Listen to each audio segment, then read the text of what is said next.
52 is Baldwin. Outside of him, in car number 58 is Philip Geis. In row number 11, we have, McClellan, and starting 12th, the number 30, Robert Hall. Our in-race reporter this evening is John Adams. He will start in position number 13, and to the outside, the number 29, Kevin King. Row number 8 on the inside, Michael J. Johnson in car number 39. Outside of him, car number 47, Chris Overland. Row number 9, we have the 16 of Thomas Lewandowski and the 99 of Cyril Nosbaum. Dylan Duvall starts in position number 19, to the outside, 38, Chris Main. Brian Blackford will go 21st. Outside of him, Josh Parker, 22nd. 23rd is number 4 of Florian Goddard. 24th, the number 77 of Andrew Fayesh, the 3rd. Joshua Lawton starts in position number 25, and to the outside, 03, Charles Cosper. Starting 27th with Jeremy R. Allen. Vinny Sansone will start on his right-hand side in the 28th spot. 29th is one of Marcus Lindsay. Beside him, the 89 of Landon Harrison. The Ultra 4 Sim number 15 of the Poltergoose, Josh Connor, starts in position number 31, to the outside, the number 7 of Chad Coleman. Brandon Bushberger will go 33rd. Outside of him, going 34th is Richie Davidowitz. 35th is going to be the number 01 of Tyler Hudson. 36th, the 41 of Jake Sturgis. And starting scratch on the field is the 9 of Thomas Hazard. 37 cars getting ready to go green. 3 corners here at Pocono. It's going to be the tricky triangle to master here this evening. Nimcross, final thoughts before we go green. Well, the drivers are saying it's pretty slippery and pretty slick and bumpy down in turn number 1, so we'll have to see how it works out for them tonight. Yeah, kind of like Nim said there, in turn 1 it's pretty slick, as well as I'm going to mention in turn 3 it's really slick too. The car that's going to win this race is going to be someone that can possibly make moves and pass cars on the bottom. And we will see how that unfolds in just a few moments' time. Field working the straight between corners, number 2 and 3. Steve Sheehan and Ray Alfala on your front row. Steve Sheehan mighty quick in the races earlier this week in the Class A car, as was Ray Alfala. Ottinger's always fast here as well. Davies and Alex Warren, your top 5 set to take the green flag here. The First Racing Ford Mustang pace car getting ready to head to the infield, and this 80-lap race is set to go green. Pace car in, Sheehan on the hammer, and we are underway. Sheehan leads down the front straight with Ray Alfala right behind. 80 laps is 200 miles here at this flat triangle oval, and it's a long way for these cars, 2.5 miles around this track. Boy, that was a clean start for Pocono, guys. Normally you see them fan out 2, 3, 4 wide. We're only 3 wide for a little bit back there, but Sheehan is pulling away. Side by side for third, Brad Davies on the outside. Nick Ottinger looking on the inside. Byron Daly making a move down almost to the grass on the 82 of Alex Warren. Daly making it happen in turn 2. Yeah, Daly was right there, but Warren didn't want to let him by through the block on them a little bit, but he had to give. The top 10's pretty much single file right now, guys. We'll see what happens.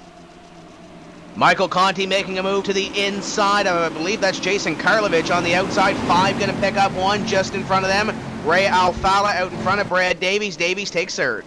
Karlovich, one of those rookie drivers who has qualified for this season's Pro Series, so he can be a full-time member of this series next year. But he's qualified through the Pro Series and will be driving in the Pro Series come this fall to try to make it into this series next year.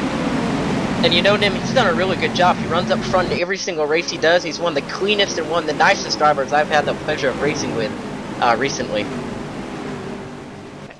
And just behind him, looking on the inside, is the 82 of Alex Warren on the 91 of Byron Daly. That battle is not over yet. 2 laps in, and I don't think those guys have left each other's sight as of yet. Daly trying to pull away from the 82. 82 chasing him down just behind in the GSR Chevrolet. Josh Parker scraped the wall a little bit in turn number 1 there last lap by, but Byron Daly was able to hold off the challenges of Alex Warren going through the tunnel turn last time by. 3 wide coming out of turn 3. We got the 47 of Chris Overland and the 58 of Philip Geis there. They're single file down the front stretch now. This is for the 15th, 16th, and 17th position right now. And just behind them, Tom Lewandowski making a move as well. The 16 moving up through the field. His teammate Chris Main just in front of him. Dylan Duvall on the outside trying to make a couple of passes. Nim, he was quick here in the A-Class races earlier in the week, so watch for the 42 to maybe shock us here tonight. Yeah, he's currently running 19th in the field, so he's got a long way to go, but it's a long race and he's got a long time to get there. Boy, you guys want to talk about comers and goers. A car that is definitely going would be the 52 of Patrick Baldwin right now. The butt kicker Chevy started 9th, and he's all the way back to 13th now. He's basically lost about a position a lap, so they're definitely going to have to make some adjustments here on this first pit stop. As you ride on the roof, the 42 with Dylan Duval, I believe he's battling with the 58 back there for position. He's got the 38 in tow. 16 also going to follow him through as well. Yeah, Duval picked up about 2 spots through the tunnel turn the last time by, so he is on the move. Currently 19th the last lap, last time by, and this time, 19th is where he started, but he's definitely up to 17th right now. Nick Ottinger just a couple corners ago, guys, went by Brad Davies there, the 11 car, put Ottinger up into 3rd with the Ream Chevy. And he had a nice little wiggle there out of corner number 2. Once he completed that pass, he's beginning to pull away right now from the number 11. And if you watch the number 5 of Mike Conti come through as well on Brad Davies in the number 11 Nim. This was the track in the Pro Series last season where John Adams and Nick Ottinger had an issue going down the short chute, I believe it was. And it ended up with Ottinger in the wall and Adams going to victory lane at the end of it. Ottinger, I'm sure, wants a little bit of revenge on this track. That was a long time ago. Hopefully they don't remember that. But Ottinger and Adams both very strong at this track, and we'll see how it plays out. But right now, Michael Conti looks to the inside of Brad Davies, who's been struggling a lot this season, off corner number 2. It looks like the 5 car of Conti will take that spot. Yeah, I can speak from first-hand experience there, Nim. Michael Conti definitely has a good car. I got the pleasure of driving his setup around on a couple A races earlier this week. That Inside SimRacing.tv Chevy is really good right now. And one thing also you mentioned with John Adams and Ottinger there a minute ago, drivers never forget, but hopefully they did. Right now, they're nowhere near each other as Mike Conti looking at the 05 of Nick Ottinger for position. Ottinger runs in position number 3. John Adams, our in-race reporter, and we can ask him about that under the first caution flag this evening maybe, runs in position number 12. So a little bit of a gap between those drivers, but it is still early. 6 laps completed, or 6 laps working on the board right now for your leader. The 30 car of Robert Hall is looking down to the inside of Kevin King as they go through corner number 1 and 2. Hall had a better shot at him coming off corner number 3 and down the front straightaway, but King is able to keep the momentum around turns 1 and 2 and hold off that challenge of Robert Hall.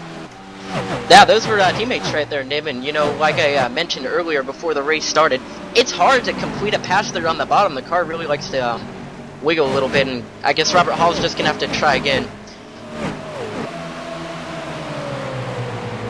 So as we work on lap number 6, everybody getting strung out just a little bit. I see Kevin King working on Carson McClelland on the outside line for position, and those are 2 teammates once again. Carson McClelland takes the position back, and a beautiful new paint scheme from JDR Graphics for the 46 car. McClelland currently running in the 9th position. He's got Alex Warren just ahead of him, and Kevin King behind him. Now we ride on the roof with Michael Conti as they come off of corner number 2. He's got Nick Ottinger right in front of him, and it's only about 3 car lengths ahead to the 3rd place position. Yeah, do you want to know something real quick? Speaking of Pocono, as you guys may have seen in the Sunday Cup race, they were shifting there, but with the way the gears are and everything here right now, I really don't think you're going to hear any shifting from anyone, really. Something interesting definitely to watch here this evening as we work lap number 7. I see the 46, 29, and 82 continuing to go at it for that position. Kevin King sucking right up to the back of Carson McClelland for position as it looks like we may have trouble in the back. Looks like the 23 car may be involved. See who that is. Looks like the 23, yeah, he's wrecking down the whole straight. Looks the like 23 Josh just Parker hopped sideways there out of the tunnel turn. Yeah, Parker gets sideways and Charles Cosper got a piece of that. And looking back here, guys, as well, the 23 of Josh Parker, I was talking to him a little bit earlier on, and he's been frustrated trying to get a hold of this racetrack. Everybody puts down laps, and I'm sure Brian can attest to this too. You put down laps, you put down so much testing on this racetrack, and Parker, after testing this racetrack, could not get the handle of it. And it shows here on lap number 7, just a very tough way to exit this race as we are getting set up to head to a commercial break here for just a few moments' time, and we will be back in just a few moments with more action from Pocono. Here's a winner. Jeremy is Richard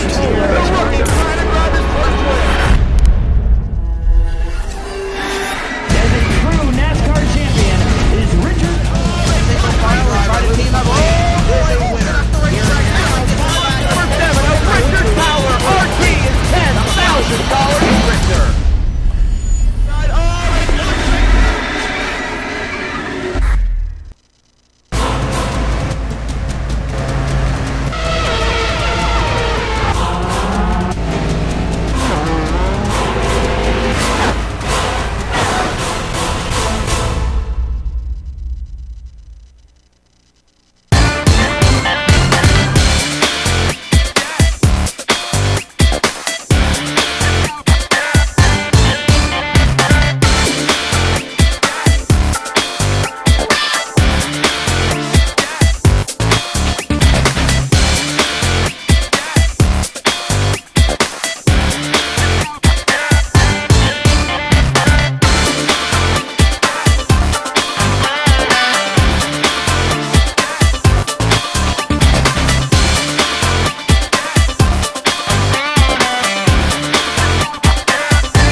Welcome back to action from the Pocono Raceway for the NASCAR iRacing.com Series World Championship.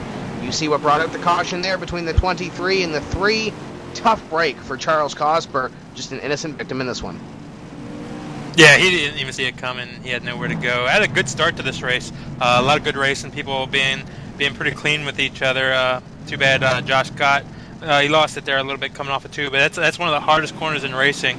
And a lot of drivers on the service, iRacing.com, and in NASCAR Sprint Cup Series will tell you that that's the hardest corner in all of NASCAR racing. Definitely, and something I've noticed, you guys, when I ran a couple A races and I tested with my team earlier this week, I was more sideways through the tunnel turn than I can ever remember being sideways, out of all the years I've ever raced here. So, it's definitely easy to do what Josh Parker did, and unfortunately, the nightmare season for him continues. It's almost kind of like a Kurt Busch, James Finch carbon copy there, but hopefully his luck can get turned around. I mean, he's probably not going to make it in the top 25 in points this season, so if he wants to run again, he'll probably have to run the Pro Series, but just more bad luck and bad finishes again for Josh Parker, which is a shame. He's had a lot of good things happen in his life recently, and hopefully he can have some better races soon, because that wasn't too good. And a driver that really needs to turn around his season is going to start on the pole because he did not pit under this caution flag. Brian Blackford is your leader. Ray Alfala is in second with 2 tires. Sheehan, Ottinger, and Karlovich complete your top 5. Probably looking around 35 laps or so on fuel at this track, and that's 10 laps down that they're working right now. So tires, they're pretty worn, but it's not so much about the wear, is it, Brian? It's about the tire temperature in these cars. Yeah, it's completely about the tire temperature and tire heat for sure. I mean, it's going to be really interesting to see how the 33 at Blackford hangs on here, but especially for Ray, 2 tires can still change the balance a lot, and I'm one of those drivers, I'm scared as heck to ever take 2 tires, so it's going to be really interesting to see what happens with Ray here, but, he's won a couple of races or so before in his career, so maybe he knows what he's doing. He's won $10,500 or something like that last season for being the champion of this series, so he might know a thing or two about this pit strategy game. And his teammate, starting on the inside of the next row, Steve Sheehan, watch for him to be strong as well in car number 6. Your leader is Brian Blackford, the Simplex Media Solutions Mason Baker Designs, number 33, as he will be in control of this restart. We will have 10 laps completed when we take the green flag here. The first racing Ford Mustang pace car getting ready to head to the infield right here. Field in command of Brian Blackford, number 33. He puts the hammer down. Green flag is out, and we are back underway. Spins the tires a little bit, and Alfalo on the outside will go to the lead.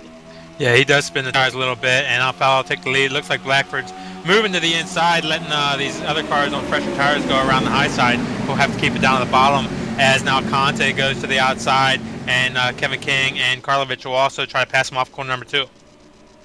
Looks like we're going 3 wide for the lead, boys, with Steve Sheehan on the bottom and the number 6 down to 2 wide. Nick Ottinger's your leader as they head to the dreaded tunnel turn. Ottinger passed them both on the outside, and the Ream Chevrolet goes to the lead. Steve Sheehan to second. Ray Alfalo somehow loses 2. He goes back to position number 3, and now here comes Kevin King on Mike Conti to the inside into corner number 3. The Alpine Stars, number 29, trying to pick up one more.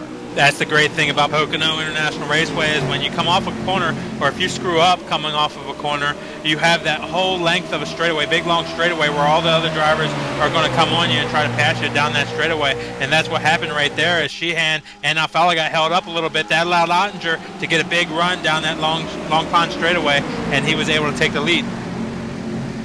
I'll tell you what, guys, Conti got a little bit sideways out of the tunnel turn. He was battling with the 29 of Kevin King side by side for half a lap. It's just amazing how one little slip, just one slip, can make you go for a battle for a extended period of time. And now King has his hands full once again with Mike Conti, Jason Karlovich, also Alex Warren, Robert Hall in this little lineup here as Kevin King nearly smoked the safer barrier out of corner number 2. The 5 closes in again. Mike Conti not going to do anything here on the entrance of corner number 3 as we work through to complete lap number 12 this time. Everybody getting sorted out. We got some challenges coming down the front straightaway. It looks like Kevin King is going to be, as you see right in front of Carledge right there on top of his car. Right in front of them, we've got a battle coming down the front straightaway with Conte looking to the inside of Kevin King. Yeah, Conti is under him in turn 1 here. As you can see, though, Conti slips a little bit. It's just not easy to hold that bottom. There's a lot of bumps in turn 1. And he's going to fall back in behind for position number 4. Just behind them, it looks like John Adams is starting to make a move. Adams is going to move up 1 on Robert Hall. Watch the GSR Chevrolet. He's beginning to move. Yeah, that'll put Adams up into the 8th position. And as we talked, John Adams really ran well here in the Pro Series, and he's making that run. And the new tire model, you know, he probably did have quite a bit of a different setup under him, Tim. But, you know, sometimes it's not all about the setup. The driver can actually be very good at the track also. So this might be a track that suits him very well. Yeah, for sure. This track definitely suits him well, and Pocono is what I like to call one of those drivers' tracks. You know, all 3 corners are completely different, and you definitely need a really good driver to get around here. But you know what? Sometimes what I learned lately is there's no substitute for a good driving car. I didn't have too good of cars the first half of the year, but once I got with my own team here, I've had good cars the last few weeks. But, you know, drivers still have really good racetracks and really bad racetracks, but with this new generation of tire and everything we run here, there's no substitute for a good driving car. 11 to the upside, 46 to the inside. Patrick Baldwin also in this battle. Carson McClellan picks up 1. His teammate going to try and do the same in the 52. 11 almost had to check up there a little bit on the 46, and it's going to close everybody in behind them. Meanwhile, Robert Hall looks to pick up 1 just in front of them. Down the front straightaway, it looks like Dylan Duvall was getting the challenge there from Byron Daly for that 14th position, but Dylan Duvall was able to hold him off coming down the front straightaway. I'll tell you what, guys, Brad Davies, that 11 car, got a little bit sideways out of turn 3 last time, and he paid for it down that old front stretch. But now, he's looking under the 46 of Carson McClellan. They are side by side going down the long pond here. Davies is still looking. I think Carson will give it to him now. It's early in the race. He probably should. Yeah, he does it there. And that'll put Davies at 10th. And just behind them, Brian, it looks like the 39 is going to try to pick up a spot as well on the 52 of Patrick Baldwin. Duval is there as well. Daly there as well. 5 cars battling behind Carson McClellan. And a wise man always told me, Nim, if you're a car in front and you're holding 5 cars up behind you, you might be a little bit slower than them. Yeah, no kidding. If you got a long string of cars behind you and they're packed real close together, you're in trouble and you're holding them up. But you know, this is what's so unique about this track is when you go through the tunnel turn and you are side by side, you got to lift and you have to go through that corner slower than you normally would if you were alone. And what that does is it allows everybody behind you to catch up and group the cars together like you see them here now. This is what you would call a cluster nim. The 91 of Byron Daly is still under the 39 here of Michael J. Johnson, and you know, it's a helpless feeling. When you're that one car holding a pack of 5 cars behind you, that's a helpless feeling. But it put Daly up to 14th there. And just behind them, 42 and 47 beginning to move. Here comes Dylan Duval to the inside of the number 39 of Michael J. Johnson. Cyril Nussbaum also in this mix as well. The French Connection looking to pick up a couple of spots in the 99. You know, one thing, when I've been in this position before when you're driving in these races and you have a bunch of guys up behind you, you hope, okay, if I let this group of cars by, you know, I'll be able to follow them and get back handling. What usually happens, Brian, is that pack that's behind them will catch you, and you find yourself losing more spots, and you find yourself driving harder because you're okay with losing a couple spots, but you really don't want to lose a whole bunch.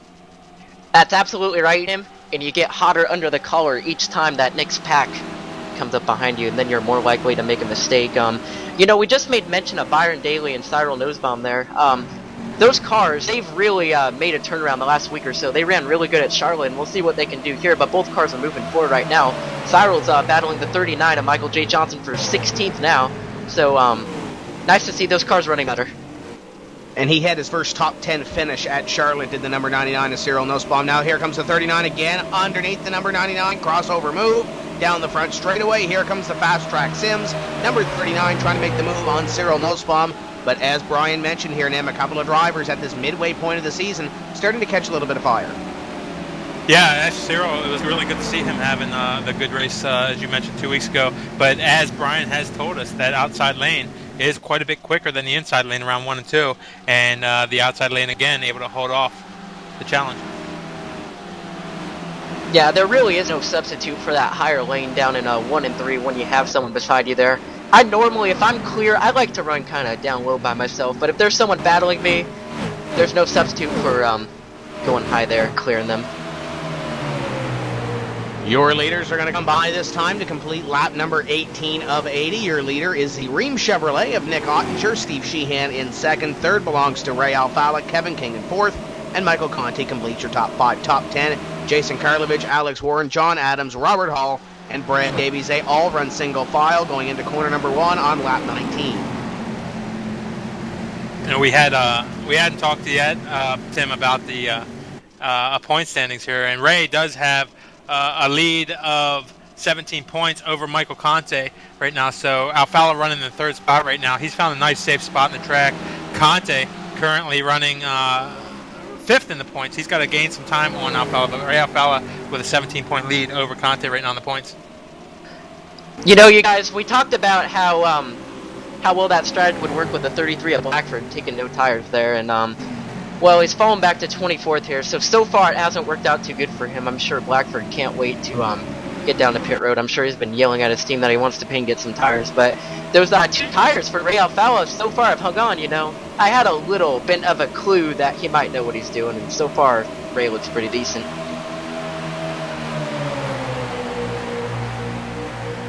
See if our broadcast crew can't get a replay queued up of the 16 of Thomas Lewandowski. He just made one hell of a save in the corner. Just out of the corner of my eye, I saw him battling with Marcus Lindsay, and he kicked the rear end completely sideways. And I do not know how he saved that race car, Nim, but what a save by the Nationwide Insurance Chevrolet. Yeah, Lewandowski is pretty good at doing that kind of thing. As we did have pass for position up here as Michael Conte in that 5th spot. We just talked about him 2nd in points right now. Gets around your 4th place car of Kevin King. So move Conte up to 4th and drop Kevin King back to 5th. Looks like Kevin King's under fire again from the 60 of Karlovich here too, you guys. It's one thing you really want to work on a lot here at Pocono is the long runs. The car can only fall off to a certain point, and if you're falling off more than that, you still need to work on it. But looks like Kevin King's going to slot in here still in the 5th position. Got a couple of guys pitting at the back. Josh Lawton and Vinny Sansone are on the pit road. Brian, could this be an early pit strategy? Yeah, I think so. You know, this is one of those races that you can kind of run it like a road course, for instance. So they might be doing a little bit of off strategy here. I mean, you know, Lawton, for instance, hasn't really been running that well in this race so far. It looks like he just took 2 tires there as well, so we'll have to see how this plays out. It's definitely not the strategy I would want to do, though, for sure. Strategy being called here, Nim, early is it looks like Steve Sheehan has almost caught your leader here now. Sheehan right now 0.3 of a second behind the leader. Lap times here are about 56 seconds, so this is one of the oval tracks, one of the few that you can pit at and not lose a lap. So what these guys are trying to do is to make one pit stop here and then probably one more pit stop, and they won't have to pit the rest of the race. And what will happen is they'll pit, you know, what they think will be their last time, 35 or 40 laps before the end of the race, and they won't pit anymore, and they'll hope for a caution, and there's other drivers that pit, and they won't, and that'll put them up front for the end of the race. That's absolutely right, Nim. And let's talk about Steve Sheehan for a minute. You went on board him a second ago. That is one good driving race car, and he is right here for the lead. He's all over Ottinger. He got a huge run out of turn 1 last time, and now we're in turn 3, and he's still getting a huge run. So obviously his car likes to get big runs. Steve Sheehan looking to become the 3rd multi-race winner this season. He's already won 1 race, looking for a second. The 29 is in trouble. He's heading into the pits. He kind of got sideways going into the pits and probably entered the pits way too high. But coming off of corner number 3 right there, he got sideways and lost control of the car. He headed down pit road to gather up the car, probably speeding going in the pits, so he'll have to serve a penalty there. But he was able to save the car and not hit anything, but he lost it coming off corner number 3 there.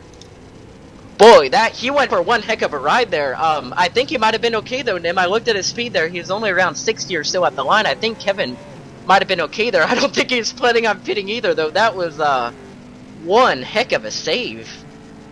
Yeah, I think Brian's right as well. He was about 60 hitting the line, and he was decreasing his speed, so it might not be too bad, but we'll see how the sim scores it. Nevertheless, great save by Kevin King. It could have been a lot worse than it was. Nick Ottinger comes up at a corner number 3, 23 completed right here for the Ream Chevrolet.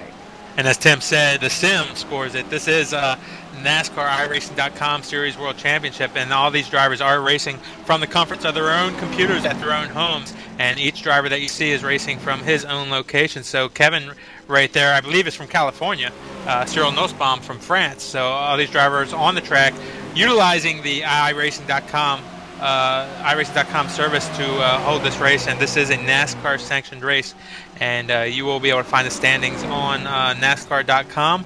And Kevin right there finds himself trouble. He's back on the track, and he was able to get back out on the track without losing a lap, but finds himself right now in the 33rd position. We'll have to see how that works out, Nim. One car I want to talk about real quick would be the 01 of Tyler Hudson. He's currently running 25th.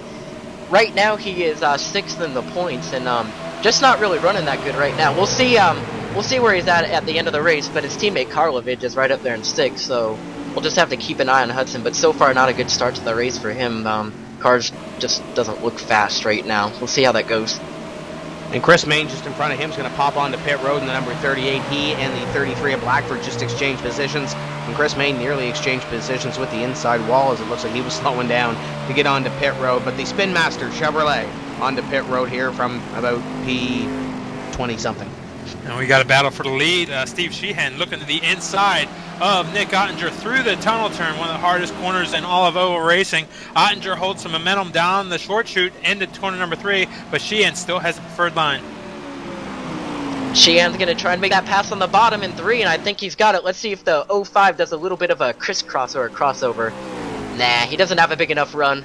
Looks like Sheehan's got the lead and pulling away. I bet he's happy I'm not in this race. Huh, Tim? Yeah, I think that might be the case. The Spy Optic Chevrolet goes to the lead. Nick Ottinger going to try to get a run down the long front straightaway into corner number 1, and I don't think he's going to get it. Going to try on the outside. No, he's not going to get there. Steve Sheehan maintains a lead on lap number 26 as you look back to the 05. Ottinger comes down the long front straightaway, though. Might have a little bit of a run. Getting some slipstream off of that Sheehan car as they head towards the tunnel turn, but not able to get close enough to make a challenge this time.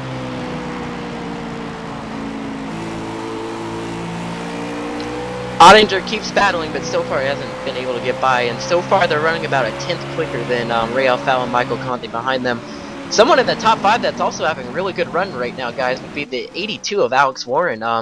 You know, he was your Pro Series champion last year, and hasn't had a lot to smile about yet in DWC. It's one thing where once you get in the DWC series, you're not really ready for it until you experience it. You think you're ready for it, but once you make that step to it, it's a lot different than you think it is. So far he's off to a good start here as we're on lap 27. We'll see if he can put together a full good race.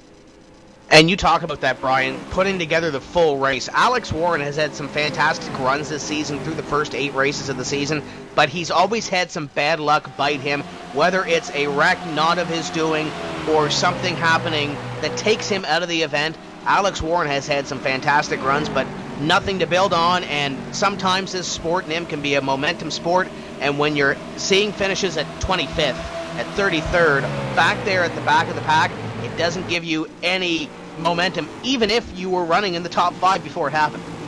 As you guys talking about that, I was looking through the point standings, trying to find Alex, and he's such a good driver. I was looking up towards the top half to see exactly where he was, but he's down in the 34th position in points. And for a guy like Alex, that's a long way down. He won the Pro Series, and there's no slouches in the Pro Series last year. And when you come up to the NASCAR iRacing.com Series World Championship, this series that we're watching right now, there's so many good drivers that even though the Pro Series is so tough, this is even tougher. And Alex is experiencing that right now. However, he's got the talent to run up front and win some races. He just got to put it together, and with some experience gained, he'll be able to do that. Right now, you're on board with the 82 of Alex Warren here, and you know what, Nim? It's such a humbling thing, Pro Series champion, to barely just trying to keep in the DWC series for next season. But right behind Alex Warren is the 84 of John Adams, and it wasn't that long ago, you guys, when we were saying, oh wow, he's 9th, 10th, but now he's up to the 6th position, and he's trying to challenge for the top 5 here. So John Adams is definitely making his move here. This is one of his favorite racetracks in this Pocono Raceway for John Adams. He told me at the start of the season, he looked at the schedule, and he said, I'm not sure about these first 8 races, but I have that 9th one circled on my schedule already. So Pocono is one of his, is what he would call it, the wheel factory for the 84 team of John Adams. So watch for Adams to come up to the front. We're just reaching the halfway point here in about 11 laps. So the 84 will be one to watch. After we get to that second half of the race, Nim, he knows how to put a full race together. Yeah, he's got himself in a great position right now, and what he'll have to do is he'll have to make good pit stops, keep himself about where he's at, and then he'll have a good challenge for lead. Right now, out front, Steve Sheehan and Nick Ottinger about two seconds or so out in front of this field.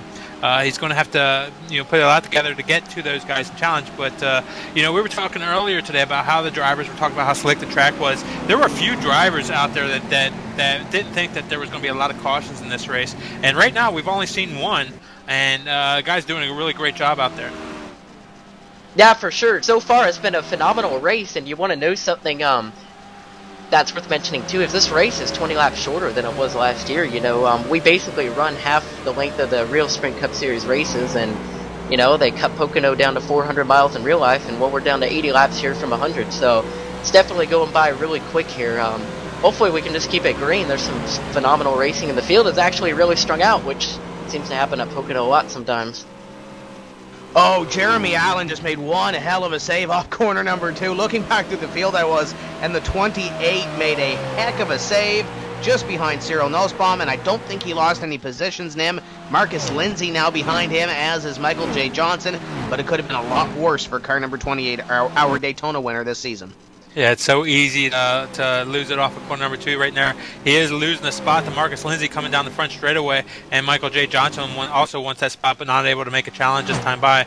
But he was able to gather it back up, and I'm sure he's probably trying to cool those tires down just a little bit more so he can challenge again. Yeah, when you get them a little bit hot like that, Dim, they're not happy, and you have to be really careful for the next few corners after that. You got the 39 of Michael J. Johnson under him right now, but luckily there's long straightaways here at Pocono, so there is time to cool those tires. But you saw the 23 of Josh Parker wreck off there earlier, out of the tunnel turn earlier, and it's really easy to do, and Jeremy did a great job saving it. It's definitely a really talented driver, especially when it comes to saving cars that aren't handling too good. We'll see if the 39 can clear him right here. I think he's going to... Yes! I could be wrong, but it looked like the 28 may have slightly missed his corner entry into corner number 3 that last time by, and that might have helped the 39 to get underneath him and make the pass. Just behind him, Landon Harrison, the Viper, is going to lose 2 positions. He was slithering his way up into the top 20, but it looks like now he will fall back to 21st as Thomas Lewandowski makes a move on him. Up front, everything pretty clean right now. It looks like Steve Sheehan has some lap traffic ahead of him. It looks like Vinny Sansone and Brian Blackford ahead of those guys, so they'll be dealing with lap traffic pretty soon, as Sheehan's been able to stretch it out by about a second over Ottinger. Boy, the 42 Dylan Duval just wiggled out of the tunnel turn right after he passed the 91 of Byron Daly for 12th there. Some close racing there for the 12th position. Looks like the 91's going down pit road, guys. Yeah, here comes Byron Daly down onto pit road. He's wiggling that car around a little bit loose, and he will get it down to pit road speed. And the GSR Chevrolet will work his way down. And Nim, he's got a special paint scheme coming up here in a couple of weeks' time. I believe it's at Kentucky. Not going to let the cat out of the bag yet, but your JDR graphics showed me that paint scheme. It's going to be exciting to see that 91 in a couple of weeks. Yeah, and the JDR graphics, they paint a lot of these cars, and obviously great artists over there. But coming in pit road, I've seen a lot of guys in practice having a lot of trouble getting their woe down coming to pit road here. So a pretty slippery entrance in the pit road here. They have to be real careful so they don't lose it coming to the pits. Yeah, you do, and this pit road is actually pretty intimidating in the sense of you think you can get more out of it than you really can, just because it's a really wide pit road entry and you feel like there's a lot of room and a lot of time to slow down and stop. But you know what? Sometimes looks can be very deceiving, and we'll see if we get any pit road speeding penalties here as the rest of the field comes down pit road in a couple laps or so for their green flag stops. Steve Sheehan has company in the way of Vinny Sansone, trying to put the 80 car 1 lap down on the field as Nick Ottinger runs 1.2 seconds behind. Ray Alfala, Mike Conti, and Alex Warren are your top 5, and the battle might very well be heating up for position number 5 as it looks like Adams has caught the 82. Yeah, Adams is right there, and Alex Warren not too far from Conte right now, and Conte not too far from Alfala. So this battle heating up a little, and I think what you'll see here is Adams wants to get around a couple of these guys if he can before the pit stops happen, and that'll allow him to have some clean air when they come out if he's able to maintain his position in front of these guys, and then he'll be in perfect position to challenge those guys up front like Sheehan and Ottinger. Yeah, definitely, for sure. If you can get a run on someone, just pass them, because, you know, it's really hard to pass when everyone's so good in this series. I mean, the competition just... Oh, we have a caution, guys. And we have a caution on the racetrack here on lap number 35 as the field will slow down and collect the pace car. Yeah, we'll Looks like a 4 car.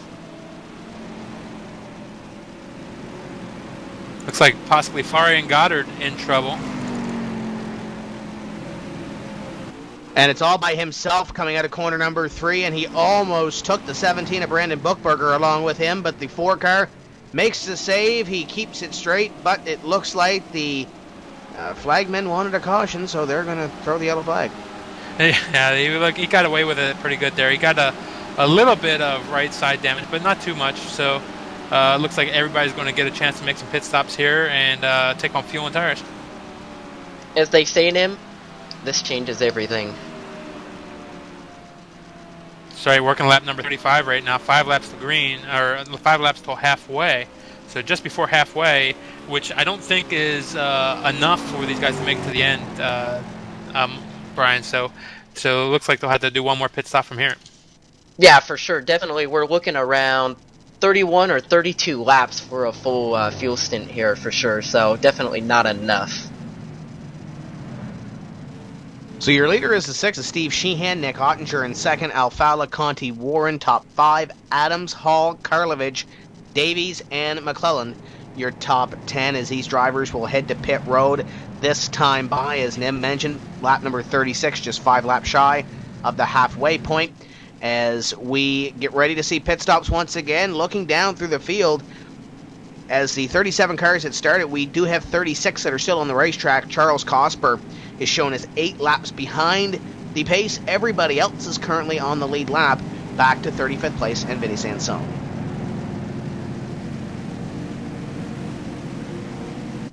It's a long pace lap around, and you'll see a lot of the drivers heading down pit road right now. I'd be real surprised if anybody stays out. If anybody does stay out, it's just to try to pick up a lap lead here, and then they'll pit later. But as you can see, Sheehan and the rest of the pack peel off to pit road. The only people that I would think you would even think about staying out would be the 29 or the 38. You know, people like that got off sync, but I don't think so. I think we're all coming down pit road. And you know, as Dale Earnhardt used to say, I ain't leaving till you give me 4. Ottinger pushing Sheehan down onto pit road. It's easy for me to say. Is the 05 going to hit his box, as is the 6 of Sheehan, and the crews will go to work on the race cars. Right-hand sides will be jacked up on the race cars at the end of pit road. We'll see who wins this race off.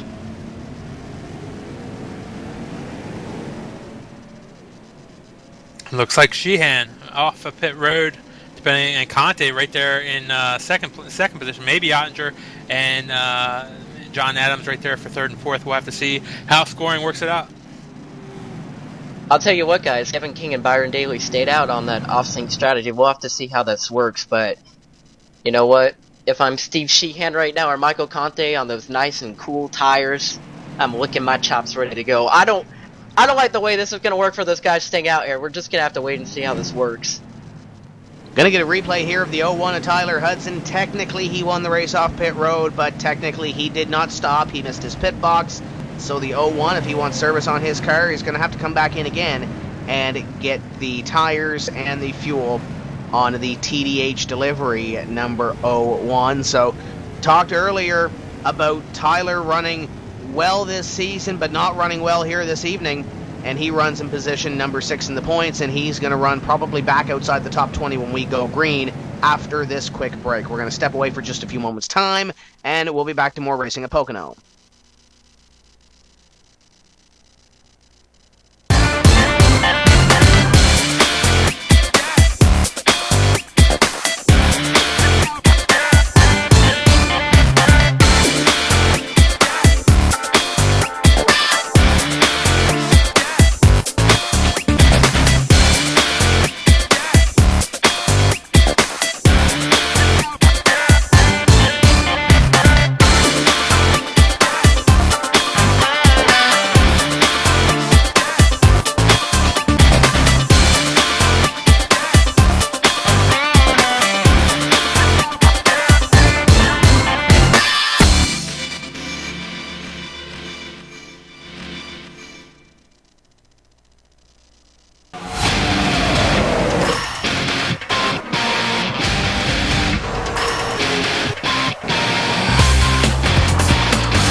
Back here at the Pocono International Raceway, you know, if you want to be a NASCAR driver, you can do so at iRacing.com.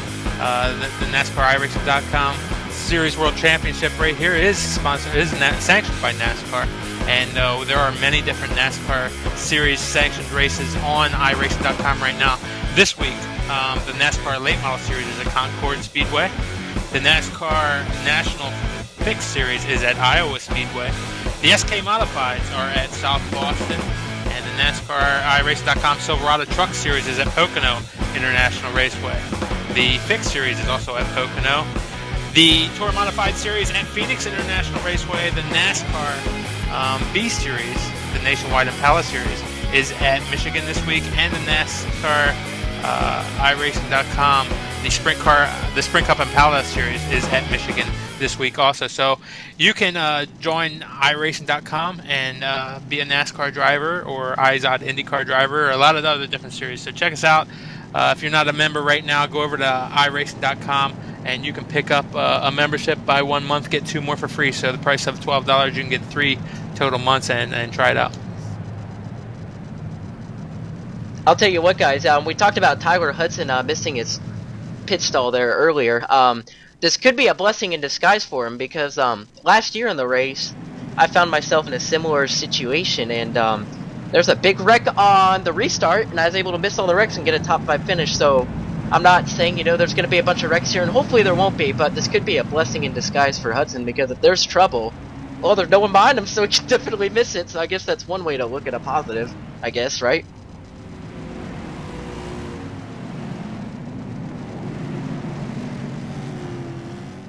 And looking at your leader right now, Kevin King in the number 29 car, currently 4th place in the point standings with 236 points. Looking at the standings right now, Ray Alfala, Mike Conti, those are the 2 drivers that have really, it's been their season so far. Conti runs 4th on the racetrack. Ray Alfala runs in 8th, but there's still a long ways to go, half the race, in fact, to go in this one. Nick Ottinger runs in 3rd in the standings, runs 6th on the racetrack, and Brian Schoenberg runs 5th in the points, and Brian? Not anymore. Yeah, Brian's going to fall back a couple of spots here, I think, tonight. Tyler Hudson only 2 points behind Pat Baldwin in 7th. Cyril Nussbaum in 8th. You might not lose many positions here. Brian maybe only back to about 8th or so. Sheehan, as we mentioned, in 3rd on the racetrack. He is in 9th. Robert Hall in 10th. The battle really is back here from 8th to 12th in the standings. Cyril Nussbaum back to Byron Daly. There's only 7 points between those 5 drivers. That's going to be fun to watch. Of course, the top 12 do get a little bit of cash or iRacing credit this season. So those are very, very key positions. Yeah, definitely key positions, as the drivers will get a little bit of credit bank or cash bank, you know, that they're working on here. But we also want to mention that there are incident points gained through these drivers as we get the green flag here, and that's why Brian is with us. Oh, we got Byron Daly. The 91 did not go there, guys. Yeah, the 91 didn't get going there, and they stacked up behind him. I never liked this sting out strategy, but I wasn't really planning on that happening either. They're 3 wide into 1 here. The 5, the 91, the 84. Oh, Ray Alfala's way up the track too. They're going to be 4 wide almost. Okay, now they're 3. Now they're 3. Put John Adams to 4th. Look at old Lady Bird digging there on the bottom. Jason Karlovich nearly lost it off corner number 2. So much action going on here at mid-pack. The 91 is going to lose a couple of spots as we battle for the lead. Steve Sheehan takes the lead coming through the tunnel turn right now. We got a big group of cars working through the tunnel where it looks like everybody gets through okay, but these guys on old tires really backing up the field here and making it pretty exciting coming down for the second half of this race. Yeah, definitely. Huge cluster right here. The 5 of Conti gets a little bit sideways out of 3 there. He's side by side with Byron Daly. Remember, the 29 and the 91 are on old tires, but Kevin King sort of hanging in there. Byron stacked the field, but it looks like it's hanging in there all right. Put Ottinger up in a second, by the way.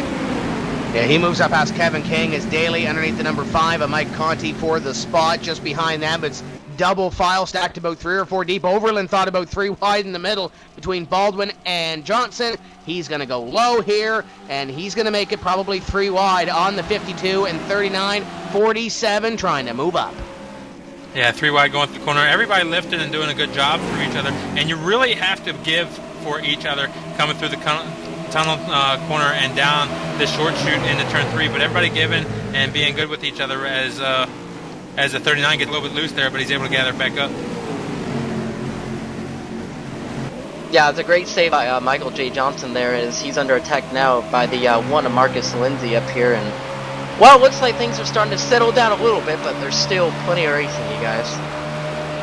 Alfala to the inside of John Adams for position. It looks like number 4 here as Adams trying to hold on. Alfala, the 5 and the 91 also in this battle as well. Just behind them, Carson McClellan looking to make things happen on the 11. McClellan to the inside of Davies. Davies has momentum coming off corner number 2 that time. McClellan's going to have to fall in behind.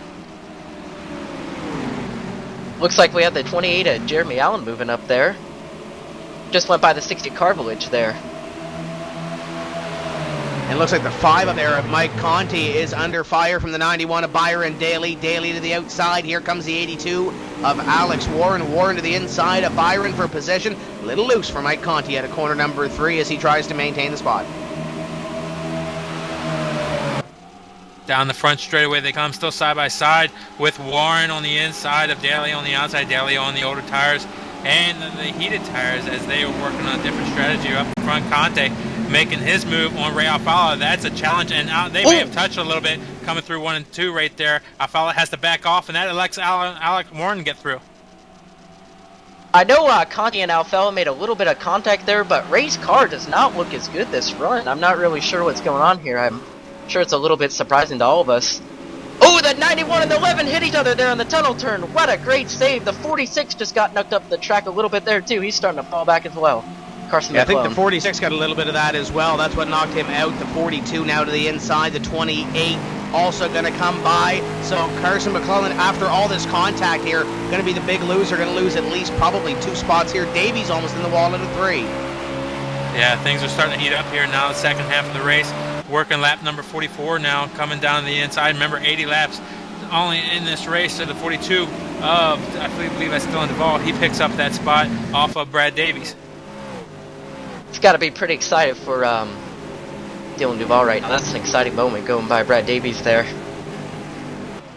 And he's running in the top 10 here. That's another exciting thing for that 42 of Dylan Duvall. He's already got a top 10 finish in this series, but as a pro driver, trying to get that momentum for that Pro Series season, that 42 so far, he's going to be one to watch for that Pro Series championship. Yeah, this experience is going to be invaluable for him, and a number of drivers got themselves in some incident trouble. That allows some of the guys who are already qualified for this year's Pro Series to try to qualify for those open spots, and you see about 2 or 3 drivers from the already qualified Pro Series taking advantage of that and trying to get some experience for that upcoming Pro Series that's going to happen in, I believe it's October of this year, but those guys getting some great experience in this race. You know what, Nim? It is great experience, but the one thing I've seen when you run it here as a pro driver, it's still a lot different than when you're actually trying to run the series for points a year later. So you do learn a lot from it, and it does help you in the Pro Series for sure, but it's still not quite the same either. And now it looks like 42 closing in on 91 for the spot. 11 trying to get it back though. Brad Davies, great corner number 2, and he'll look at corner number 3. The 42 stepped the rear end sideways out of the corner. Here comes the real tree number 11 to the inside of the 42. Yeah, the 42 not giving a whole lot of room there. He had a tank slapper there coming off corner number 2, but the 11 now able to gain position off of corner number 3 down the front straightaway and really close down the front straightaway, but they both keep momentum. That's what the 11 car was doing right there. He had to get up close to try to keep momentum down the front straightaway, and right now they're going to be side by side headed for corner number 1. I'm telling you, it's really an understatement how hard it is to hold it down there on the bottom and try and make ground. You see it right there. It's not really... yeah, it's not really working there for the 11 of Davies. We're going to be 3 wide back there as Overland going to try to make a move. I believe that's Karlovich back there as well. Jeremy Allen going to be the big loser here. He's going to lose 4 spots. Yeah, he got loose coming off corner number 2 right there. And he's going to try to pick up another position on... He's really on the 52's real corner right there. Almost getting into him, but not able to. But he got loose going through 1 and 2 right there. That allowed 4 cars to get by him. Yeah, that 28 doesn't look like it's very fun to drive right now. It's been getting sideways all race. And Overland on the outside as well, trying to hold on to a couple of positions. A big winner out of this looks to be Karlovich. Karlovich going to pick up at least 1 spot. Here comes the 30 to the inside of the 47 of Overland. It looks like out of this pack right now, Nim, the 47 and the 28 might be the cars with the handfuls. Yeah, they're really, you know, everybody's pack is really good, and they're not too far off of the pack even from them. But it's the fact that they're so good they can't get away from each other, and they're battling each other, and they're really having trouble getting away, so they can make a challenge for those upper positions. But you know, that's what makes the series so good, is everybody's so close together. Yeah, for sure. And you're talking about the 47 of Chris Overland there. Oh, trouble! Alfala's involved as he's spinning down the short chute. Oh boy, caution's out. And he's going to get the yellow flag after he spun back up onto the racetrack. That might be a saving grace for Ray Alfala, but those guys were going at it for about a lap, and that 82 car and the 2 make contact, and I believe the 82 was already going around on his own before the 2 got in there. Yeah, it looked like, as you see as they come into the tunnel corner right here, the 5 cars on the inside of the 82, and he's making a move on the 82 as they come into the tunnel corner right there. Ray Alfala looking at the inside of Alex Warren. Warren gets a little bit loose coming off outside the tunnel corner right there, and he gets into Alfala, and that sends your point leader around. And here late in the race, that's a lot of position to make up. The one thing I can say is points implications. That's a really tough break there for Ray. It's one of those things where the 82 really, I I guess you could say, caused that wreck pretty much. But for Ray, you know, he's just trying to go up the track like he normally would out of turn 2, and he just had no time to react to that. I mean, Ray couldn't have done really anything different there, but man, he's back in 34th right now, and I'm sure he's not too happy about that. He had a really great drive through the field at Charlotte late in the race, but it might be a little bit harder here. We'll have to see what happens here. But really quick, I want to talk about Kevin King too. He made me look like a real idiot there because he stayed out in those older tires and he on to 3rd there, so car 29 is definitely stout.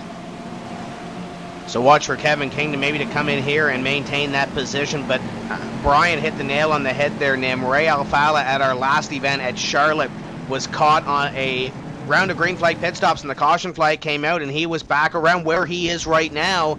And with the aid of a couple of cautions, he made his way up through the field, methodically working his way up, and he got a top 5 finish. So this race is far from over. Watch for Ray Alfala to come back through the field, albeit a different racetrack, a different set of circumstances, but that 2-car, never count Ray Alfala out.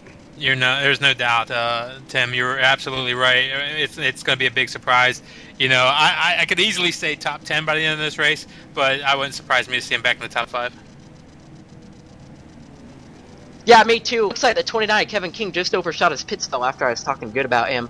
This field they're taking right here will get them to the end of the race. I wouldn't be surprised if we see some 2 tires or anything here. But looks like everyone's getting 4 around here. I was going to say 2 or none didn't look too bad if your car is running good like Kevin King's, but here we come. We're leaving pit road here. As they leave pit road, Andrew Fayash III is going to be first off pit road of the guys that stopped in their box. Steve Sheehan in 2nd, Nick Ottinger in 3rd. The 01 of Tyler Hudson once again decided he was going to drive by his crew, and I'm not sure what the deal is there, Nim, if he's just driving by and seeing all the pretty cars on pit road getting their service. But Tyler Hudson's going to have to come back in.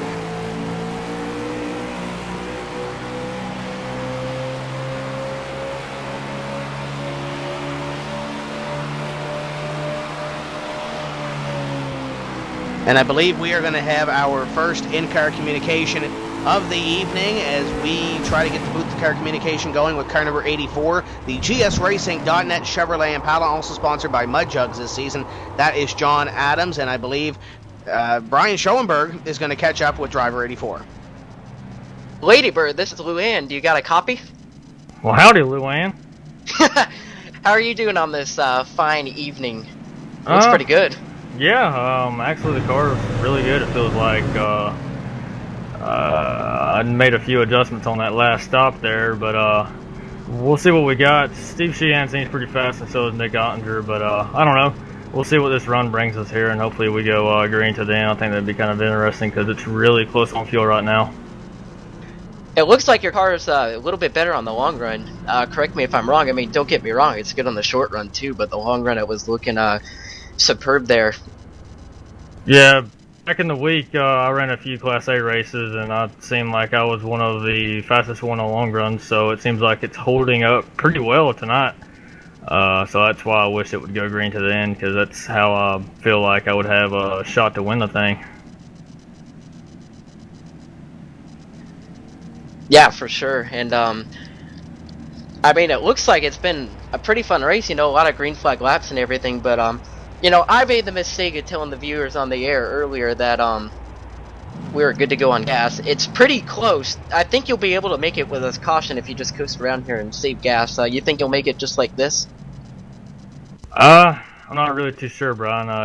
It'll be really close. I'm not too good with math and not too good with figuring up laps and everything, but I got my spotter Joshua B. Gerald help me out with all that stuff that I need to know. So we'll see here. I know a lot of guys probably put on 50% tape on that last stop there, and I am still running 25. So we'll see how that does.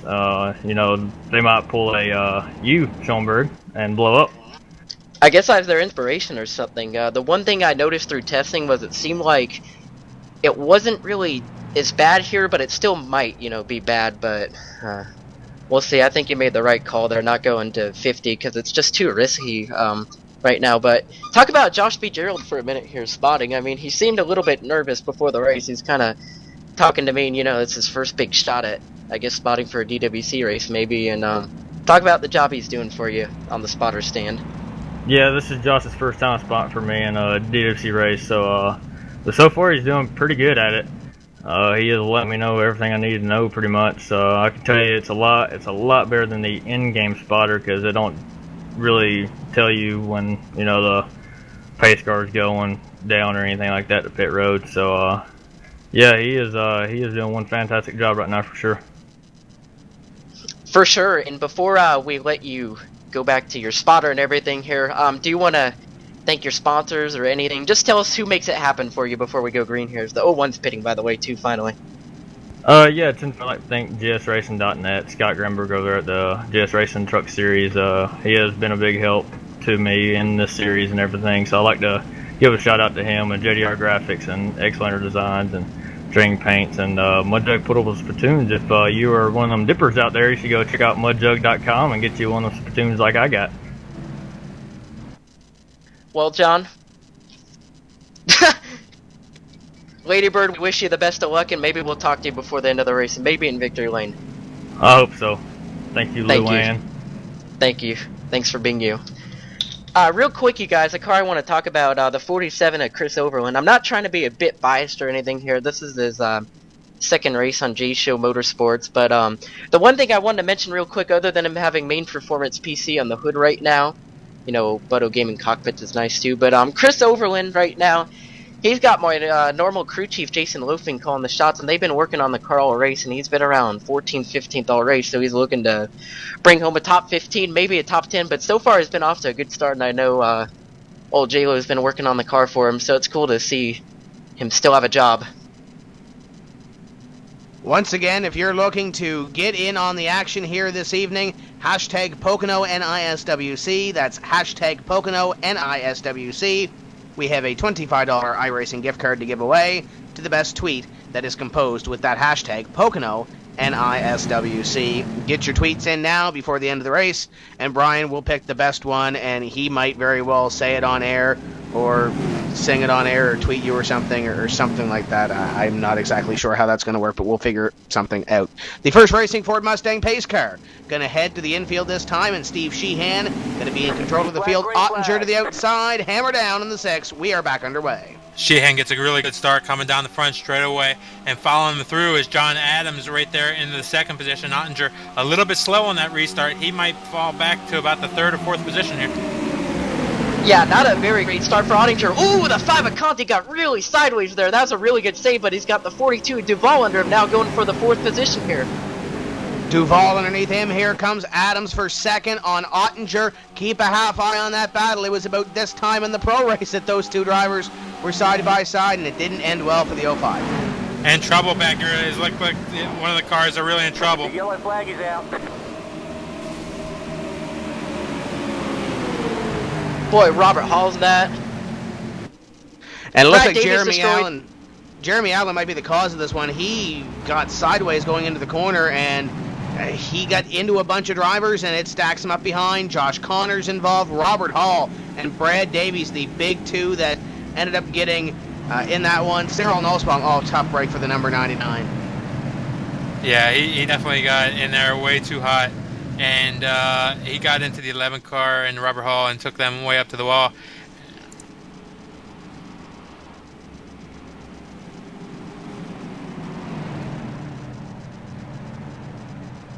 Boy, I was telling you guys earlier, that 28 car didn't look like it was fun to drive, but I wasn't really expecting that to happen right there. That wreck, that didn't look too good.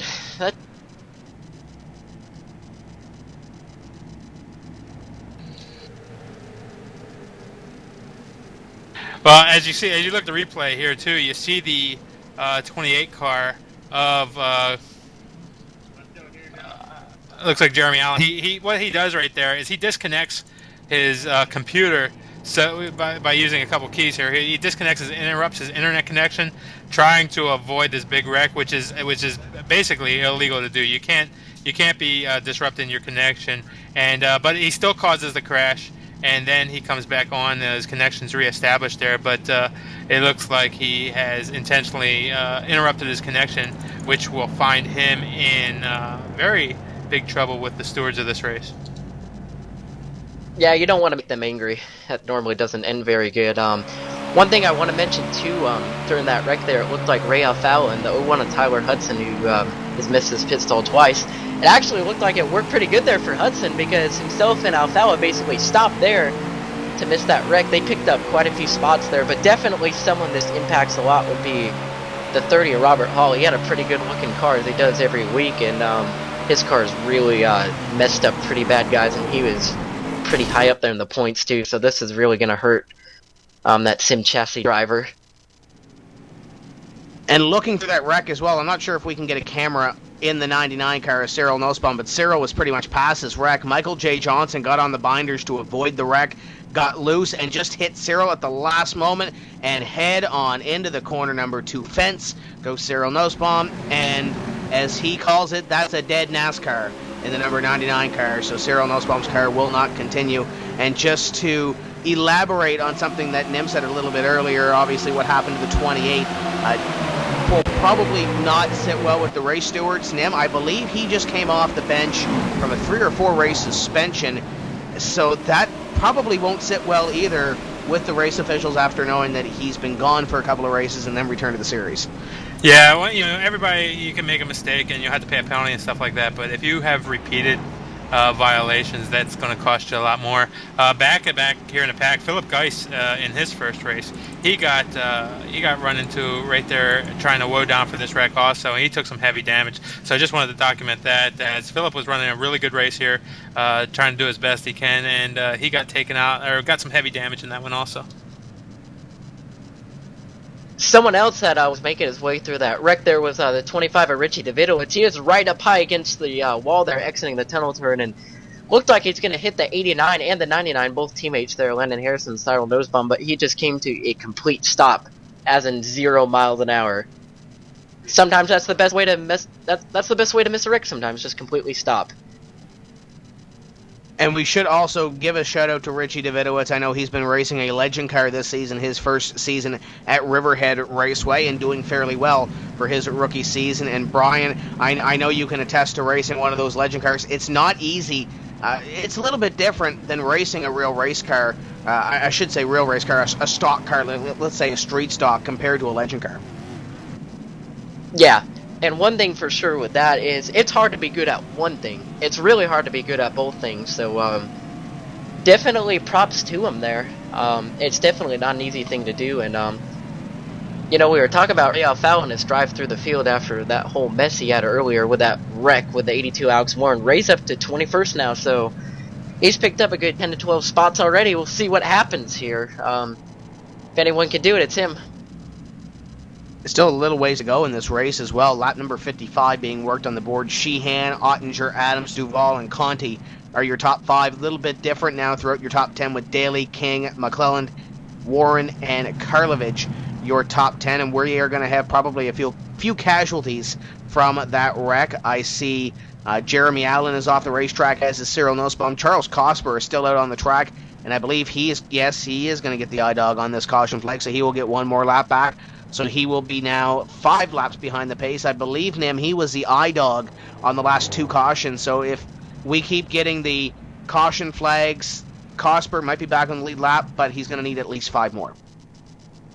Yeah, and he'll be able to gain some time here. Late in the race, it is traditional that we get a lot of caution flags during late, because everybody's just trying real hard. And we saw during that last restart, everybody's being pretty aggressive with each other. But hopefully we'll be able to get a good run here into the end. Yeah, for sure. And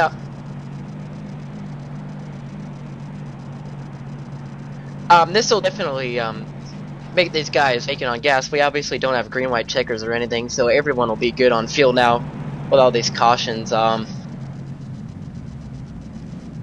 everyone will be able to make it on gas here. And one thing about Pocono, it is known real life and on here for some crazy restarts. So we've seen basically the drama pick up a little bit, and I think you're about to see it just pick up some more and more and more.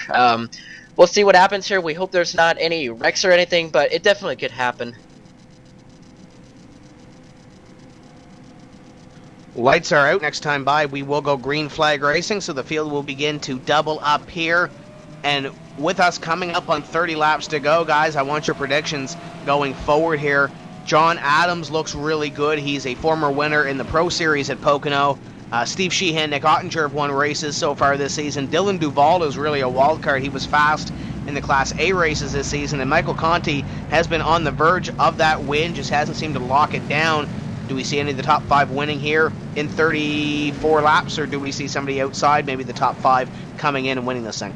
Outside the top 5 right now, you got to look at Ray. You know, he's always coming to get there, and he's always going to challenge. But right now, Steve Sheehan's, although there's been some fast guys around, Steve Sheehan's had everybody covered so far. And with the way he's been running this year, he's always consistent, he's always fast. He's got to be your favorite from this point forward. Yeah, I definitely agree with you there, Nim. I think the winner will come from the first row or two for sure.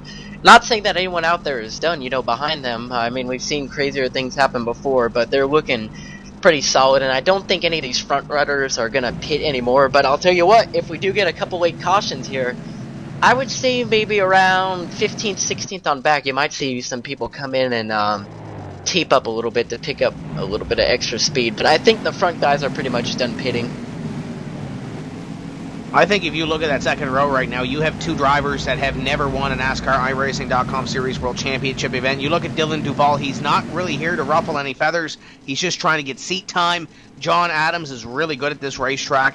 You might see him try to ruffle a couple of feathers to get to victory lane, but he's got to pass 2 drivers who have already won multiple races in this series, and Steve Sheehan and Nick Ottinger. I believe Brian is right. I think our winner is going to come from the first 2 rows here this evening on this restart. It's just a matter of who it is. Pace car in. Here comes Steve Sheehan and the rest of the field. Green flag flies.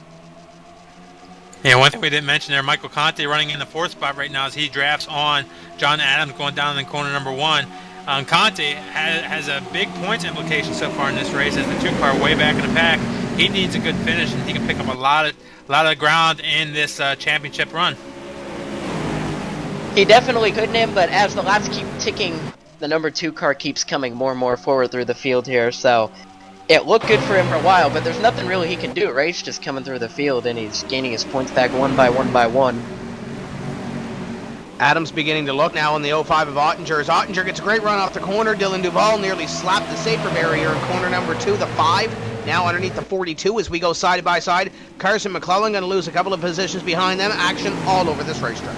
The 42 up on the outside. Conti down on the inside. The 42 car is going to try to keep a run on and keep momentum down the front straightaway. And he's also got that 84 car in front of him. That's going to help him get a little bit of slipstream, or draft as we call it, down the front straightaway and help him maintain that spot.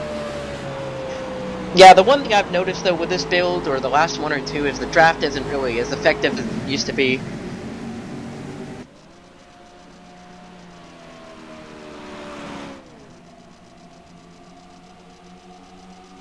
Five car underneath the number 42 right now, or was underneath the 42 of Duval. Nothing going to happen there for that position, as it looks like the 1 possibly, I see back there Marcus Lindsay trying to make a couple of passes. Him, the 47-33, that's getting exciting back there, and that's just in front of the 2. Conti back down to the inside of the 42 car, Dylan Duval, around corner number 3, and look right behind them, that's the 29 car of Kevin King. Remember, Kevin got himself in trouble coming off corner number 3 earlier in the race, but was able to save it, and he finds himself back inside the top 10. Yeah, and the thing I'm telling you, as I've been saying all race, with the 5 chopped down there on the bottom, it's really not easy to complete the pass. And if the 42 gets off the corner, ooh! Oh, they almost touch. Looks like Kevin King's going to dive 3 wide on the bottom. Here comes the 29. It looks like the 5 and the 42 touched a little bit there, and Kevin's just going to get in line behind the 5. He's kind of just saying, hey, you guys, you can work it out. He went to the inside. He's going to the outside now as the 29, trying to figure out where he wants to go, as the 5 and 42 continue to go at it for position at number 4. Down into corner number 3 this time. 5 will have the inside. 42 will have the advantage going into the corner, and here comes 29 to the outside of the 5. The 29 car, Kevin King, up there on the outside. He may have gotten to corner number 3. Pretty hot right there, but now he's going to have momentum coming down the front straightaway, and he's going to be able to challenge Conti as he goes down the front straightaway into corner number 1, and he will have that preferred line up on the outside.